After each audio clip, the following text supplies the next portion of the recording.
برطانیہ، جرمنی، ترکی، آسٹریلیا اور سعودی عرب سمیت 24 ممالک کے دفاعی اتاشیوں، سفیروں اور سفارتکاروں کے وفد نے لائن آف کنٹرول کا دورہ کیا، جہاں انہوں نے بھارتی فورسز کی خلاف ورزیوں کا جائزہ لیا۔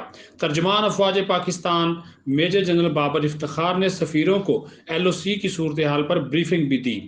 دفاعی اتاشیوں، سفیروں اور سفارتکاروں کے وفد نے دورے کے دوران بھارتی فورسز کی جانب سے ایل او سی پر فائرنگ اور خلاف ورزیوں کا بھی جائزہ لیا۔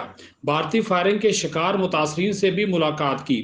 ایل او سی کا دورہ کرنے والے وفد میں Azerbaijan, Bosnia, European Union, Portugal, سعودی عرب، جنوبی افریقہ، ترکی، فلسطین، یونان، آسٹریلیا، ایران، کرغزستان، عراق، برطانیہ، Italy, Poland, Uzbekistan, Germany, Switzerland, France, مصر، لیبیا، یمن، افغانستان کے سفیر اور دفاعی اتاشی شامل تھے، جبکہ عالمی ادارہ برائے خوراک کے نمائندے بھی وفد کا حصہ تھے۔ ایل او سی جوڑا سیکٹر میں D G I S P R major general Babar Iftikhar نے غیر ملکی دفاعی اتاشیوں اور سفارتکاروں کے وفد کو بھارتی فوج کی جانب سے کنٹرول لائن پر ہونے والی بلا اشتعال فائرنگ اور جنگ بندی معاہدے کی خلاف ورزیوں سے متعلق بریفنگ دیتے ہوئے بتایا کہ بھارت جان بوجھ کر کشمیر سے توجہ ہٹانے کے لیے مقبوضہ کشمیر میں انسانی حقوق کی خلاف ورزیاں کر رہا ہے۔ 2014 سے ایل او سی پر جنگ بندی معاہدے کی خلاف ورزیاں بڑھی ہیں۔ بھارت نے 30 اور 31 جولائی کو نیلم ویلی میں کلسٹر ایمونیشن کا استعمال کیا، آرٹلری کے ذریعے کلسٹر ایمونیشن پھینکا گیا، شہریوں کو ٹارگٹ کیا گیا۔ بھارت جان بوجھ کر شہری آبادی کو بھاری ہتھیاروں سے نشانہ بناتا ہے۔ بھارتی اشتعال انگیزیاں اقلیتوں پر ظلم سے توجہ ہٹانے کے لیے ہے۔ عالمی ادارہ بالخصوص یو این ایچ آر بھارتی مظالم کو بے نقاب کر چکے ہیں۔ کشمیر کی صورتحال کے باعث پورا خطہ خطرات سے دوچار ہے۔